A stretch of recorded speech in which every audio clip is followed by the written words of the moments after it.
It was the summer of 1886 in the sleepy town of Dry Well, a place so small the postmaster doubled as the barber, and the sheriff took naps under the cottonwood tree every afternoon. The sun had baked the earth hard as a coffin lid, and even the wind had gone dry and mean. Folks in Dry Well didn't have much, but they knew each other, trusted each other, or thought they did. That particular Tuesday, a young cowboy named Eli Boone stepped out of Larkin's general store with a crusty heel of bread in his palm. He was fresh off a cattle drive that left him dusty and a touch lonesome. The bread weren't much, just the stub end of a loaf too stale to sell. But Eli had a heart as soft as a creek in spring, and when he saw the beggar woman sitting by the hitchin post outside, head bowed, wrapped in a shawl worn thin by time, he didn't hesitate. "Ma'am," he said, offering the bread with a nod. "Ain't much, but it's yours if you're hungry." She didn't look up at first, just sat there like a rock in the road. Then slowly, with a hand pale as linen and just as creased, she reached out and took the bread. As her fingers brushed his, a chill crawled up Eli's spine. Odd, considering the heat was thick as syrup that day. And then she did something that made every soul on the street stop mid-step. She pulled back her hood. Her hair tumbled out, raven black, long and wild, streaked with gray like storm clouds over the mesa. Her eyes, sharp and gold like a coyote's, scanned the street with a cold recognition. Eli stepped back, confused. "Mercy, it can't be," gasped old Miss Albright, the preacher's wife, clutching her rosary like it might start burning. The blacksmith, Clay Holt, dropped the horseshoe he was hammering. "Ain't no way," he muttered, because everyone in Dry Well recognized her now, or thought they did. Years ago, before most of the young'uns were born, a woman named Annabelle Drake vanished after her husband, Sheriff Wallace Drake, was gunned down by an outlaw named Brig Kavanaugh. They'd found Wallace's body in the arroyo, but no trace of Annabelle.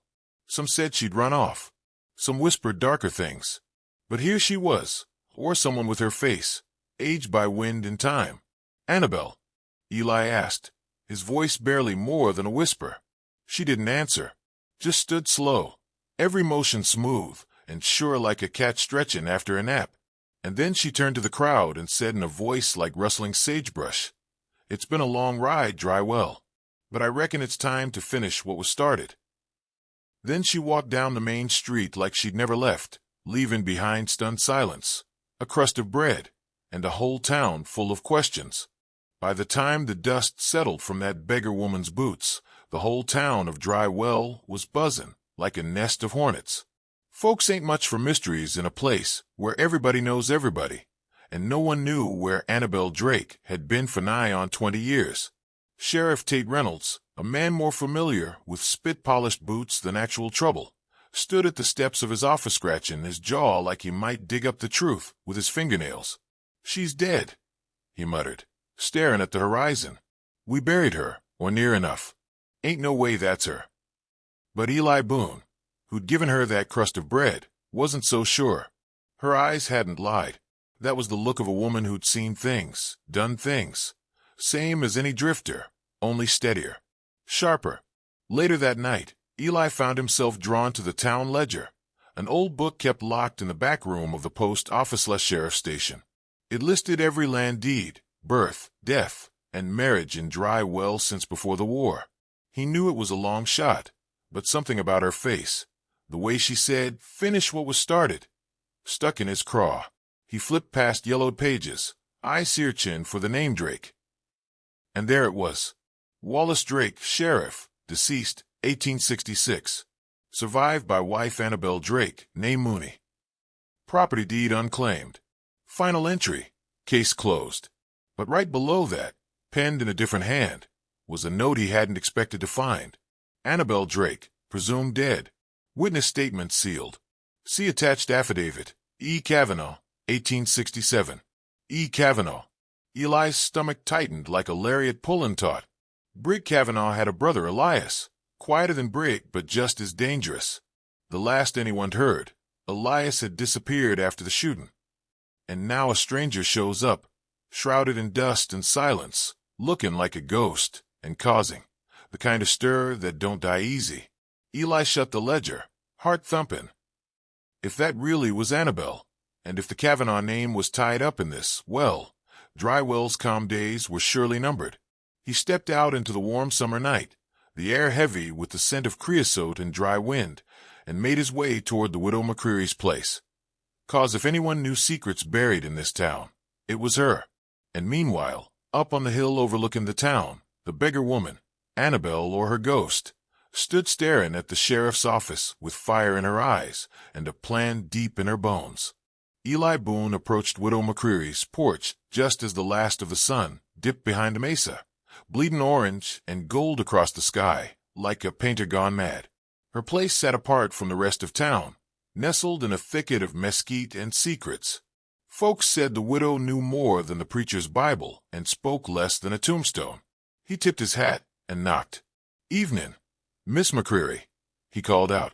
"It's Eli Boone. Got a question needs answering. If you got a mind." The door creaked open, and there she stood, wrapped in a shawl older than most of the town's children, her eyes sharp as a hawk's. "You're here about the ghost woman," she said before he could speak. Eli blinked. "Reckon I am." She motioned him inside, and he followed, the air thick with the scent of lavender, dust, and old paper. She poured him a cup of chicory and settled into a rocker. "That ain't no ghost," she said flat. "That's Annabelle Drake, sure as rain." Eli leaned forward. "But she vanished after her husband was killed. Folks thought she was dead." The widow's eyes didn't blink. "That's what she wanted him to think. After Wallace was shot, Brig Kavanaugh set fire to their place. Folks only found Wallace. But Annabelle, she was hiding in the root cellar, waiting. Wounded, scared. She came to me 2 days later, bleeding from the leg and the skin for help." Eli felt the weight of it settle in his chest. "You patched her up?" "I did. She was going to run north, disappear. Said she couldn't live in a town that'd let a man like Kavanaugh breathe the same air her husband died in. But before she left, she told me something. Said Wallace's death weren't a random murder. Said he found out something big." Eli's brow furrowed. "What was it?" "Didn't say," the widow answered. "Only that Brig wasn't acting alone. Said the sheriff, her own husband, was sniffing too close to a secret the town didn't want dug up. Then she vanished, just like that." Eli rose slowly, his mind churning, like a cattle stampede. If Annabelle had come back now, after all these years, maybe that secret was still waiting in the shadows. Maybe Brig Kavanaugh hadn't been the only snake in the grass. Widow McCreary watched him at the door. "You be careful, Eli Boone," she warned. "Truth's a rattler. Dig too deep, and it'll bite."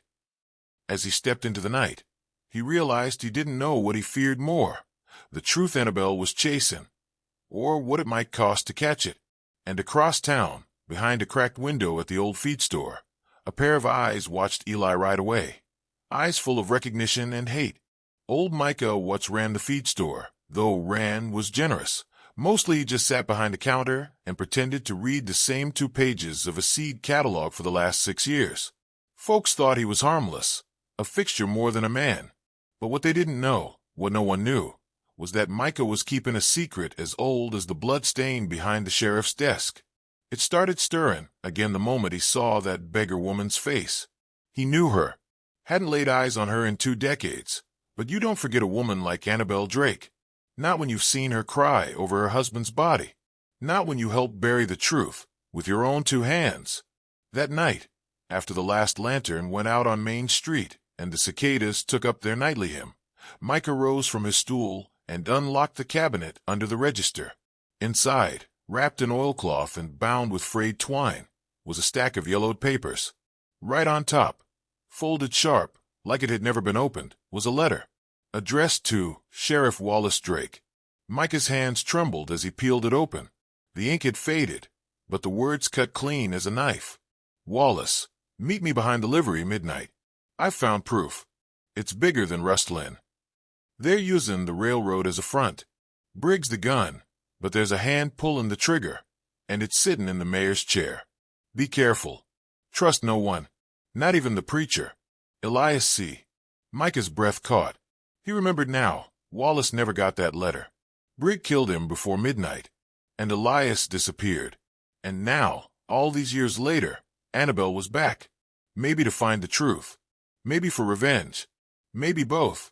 Micah stood, letter in hand, and blew out the lantern. He didn't sleep that night. Instead, he waited, because he knew she'd come. And when she did, he'd give her that letter. Not out of guilt, not out of fear, but because she was the only one left with fire enough to burn the rot out of Dry Well. Annabelle Drake stood at the edge of town under the widow's watch, a tall bluff overlooking Dry Well, where the bones of the old mining camp still clung to the rocks like ghosts refusing to move on. She used to come up here with Wallace back, when the town was young and the air was filled with plans. Now it was just her, and the memories. In her hand she held the letter Micah watched past her with shaking fingers, and a whisper of, "I should have told someone." She didn't reply. What could she say to a man who let silence bury the truth deeper than any grave? The wind tugged at her shawl as she reread the scrawl. Elias Kavanaugh, the preacher, the mayor. The pieces shifted in her mind, falling into place like tumbling dominoes. It wasn't just murder. It was betrayal. Her Wallace hadn't died for nothing. He'd uncovered something wicked enough to kill for. And now, the people who profited from it were still breathing the same dust Wallace bled into. That night, she walked through town slow and sure, past shuttered windows and oil lamps burning low. She didn't hide her face. Let him whisper. Let him stare. They'd all see soon enough. She paused outside the old church. Reverend Elijah Braith stood in the pulpit now, a silver-haired man with kind eyes and soft words that made snakes sound holy. She'd watched him preach over Wallace's coffin, back when her tears were still hot. He'd said Wallace was a man of honor, a good man, then turned and sold his land to the railroad before the grave dirt had even settled. Now she knew why. Inside the church, the Reverend was closing the shutters. He turned, startled. "Miss Drake," he said, voice catching. She stepped inside, letting the heavy door close behind her. "You knew," she said. Her voice wasn't loud. Didn't need to be. He swallowed hard. I don't know what you mean." She tossed the letter on the pew between them. Wallace was going to blow it wide open. Elias tried to warn him. The Reverend's face paled, like the blood had just packed up and left. Annabelle stepped closer. How many others were in on it? The land grabs, the railroad fraud. How many people you bury with sermons while you lined your pockets? "I was protecting the town," he whispered. "No," she said, steady as stone. "You were protecting yourself." She didn't raise a weapon. Didn't need to. Just turned and walked back out, leaving that letter sitting there like a ghost that had finally found its voice. And up on the ridge, behind the chapel steeple, Eli Boone watched it all. He didn't know yet what she planned to do next, but he knew it was coming. The next morning, Dry Well woke to a heat so thick it felt like the sun had laid down on the land and decided to stay. But it wasn't just the weather that had folks uneasy. It was the feeling. Like something big was coming, and nobody had the words to name it. Eli Boone saddled his horse just after dawn, eyes still haunted from what he'd seen at the church. He hadn't heard what passed between Annabelle and the Reverend, but he'd seen the look in her eyes, and it weren't vengeance. It was purpose. He rode straight to Sheriff Tate Reynolds' office, kicked the door open without knocking. "We got a reckoning riding in," he said, "and it ain't bringing a trial." Sheriff Tate, who still fancied himself a lawman, though he hadn't drawn his pistol in years, sighed and leaned back in his chair. "This about that beggar woman?" he asked. "That beggar woman's Annabelle Drake," Eli snapped. "And she's holding a letter from Elias Kavanaugh that ties the mayor, the preacher, and who knows who else to Wallace Drake's death and the railroad scheme." Tate stiffened at that.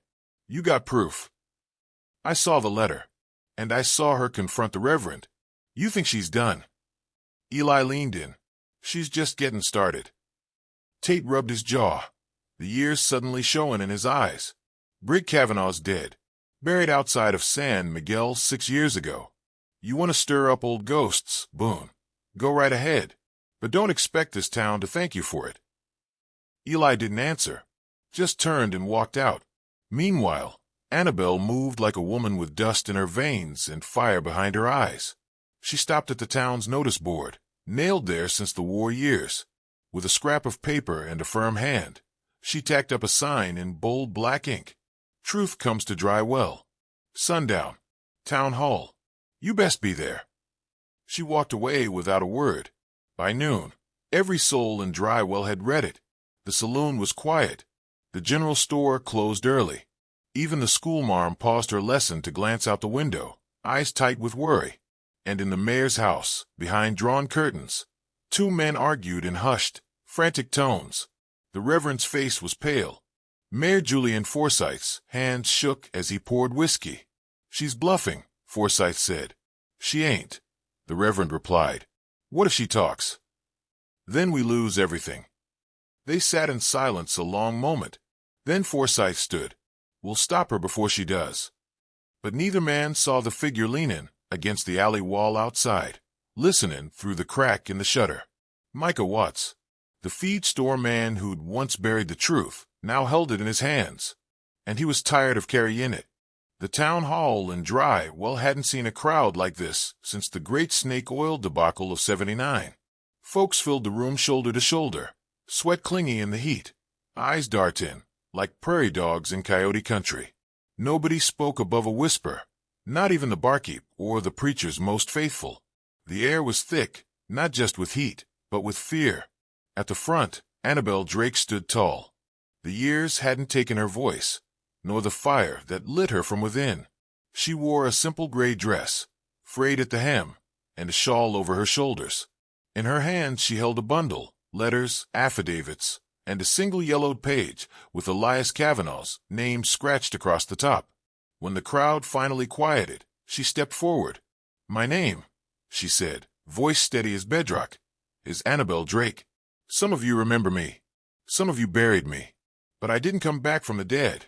I just waited long enough for justice to crawl out of the shadows." A few folks shifted in their boots. Sheriff Tate stood near the door, arms crossed, jaw set. Eli Boone stood by the wall, hat low, one hand on the butt of his Colt, just in case. "I've got proof," Annabelle continued, lifting the letter high. "Proof my husband, Sheriff Wallace Drake, was murdered not by chance or vengeance, but by a plan. One cooked up by Brig Kavanaugh to cover for a scheme between Mayor Forsyth and Reverend Braith to funnel land deeds and funds into the hands of the railroad and their own pockets." Gasps rippled. The preacher turned pale. The mayor stood from his seat, face beet red. "This is slander." Forsyth bellowed. Annabelle didn't flinch. "This is truth. This letter, written by Elias Kavanaugh, warned Wallace. He never saw it. Briggs saw to that. And when I tried to expose it, I was nearly killed. I ran, hid, waited, and now I've come back to finish what Wallace started." She turned to Sheriff Tate. "You got a badge and a choice. You gonna stand behind the truth, or behind these men?"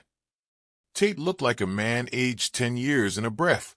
Then he stepped forward slow, drew his pistol, not toward Annabelle, but toward Forsyth. "I always figured Wallace died too quick for justice," Tate said, voice low. "I won't make the same mistake again." Forsyth backed away. "You don't know what you're doing." But it was too late. The crowd surged. Voices rose. And by nightfall, the mayor and the preacher were both locked behind bars, their secrets unwound like thread in a storm wind. Outside, the sun dipped below the ridge, bleeding gold and fire across the town. Eli found Annabelle sitting on the steps, looking out at the street. "You done it," he said. She didn't smile. "No, Wallace done it. I just brought it home." It had rained in Dry Well for the first time in months. Not a storm, just a slow, steady soak that turned the dust to clay and washed the grit from the boardwalks. Folks said it was a sign, a kind of cleansing. Lord knew the town needed it. Mayor Forsyth and Reverend Braith were gone, hauled out under armed escort the next morning, their faces gray with shame, their pockets emptier than their promises. The railroad deal collapsed, the land deeds returned, and silence, honest, heavy silence, settled over Dry Well. Annabelle Drake stood at the edge of the cemetery that afternoon, a bundle of fresh wildflowers in one hand and Elias Kavanaugh's letter in the other. The headstone was plain, worn by weather and time. Wallace Drake, 1839 to 1866, a good man. A just man. She knelt down slow, the years in her knees protesting, and set the flowers at the base. I did it, Wallace, she whispered. Took longer than I'd hoped. But the truth's out now. Your name's clean. Behind her, Eli Boone waited. He'd offered to come, and she'd let him. Silent company was better than ghosts, and Eli never asked for more than a nod. You think you'll stay? He asked gently. Not press-sin, just a skin. She rose, brushing her hands clean. Dry wells got holes still. Wounds don't heal easy out here. But maybe I ain't running no more. He nodded. We could use you. You're tougher than most. She gave him a half-smile, just enough to light up her face, like it hadn't in years. I ain't tough, she said. Just tired of being quiet. That night, she moved into the old Drake house, what was left of it. Micah and a few of the town boys helped patch the roof, and Widow McCreary brought fresh bread without saying a word. And though no one said it out loud, the town started to change. Folks tipped their hats again. The preacher's sermons came from a younger man with a gentler hand. The town's children whispered stories of a woman who'd come back from the dead to right what was wrong. Eli stopped by most evenings. Never stayed too long, just enough to talk or sit quiet on the porch. And Annabelle, she wrote letters now, one each week. Not to send, just to say things she'd carried too long. She stacked them beside the hearth in a tin box labeled Truth. Because sometimes justice rides slow, but when it comes, it don't leave nothing the same. And so ends the tale of Annabelle Drake, the beggar woman who came with nothing but a crust of bread and left a town changed by the truth she carried.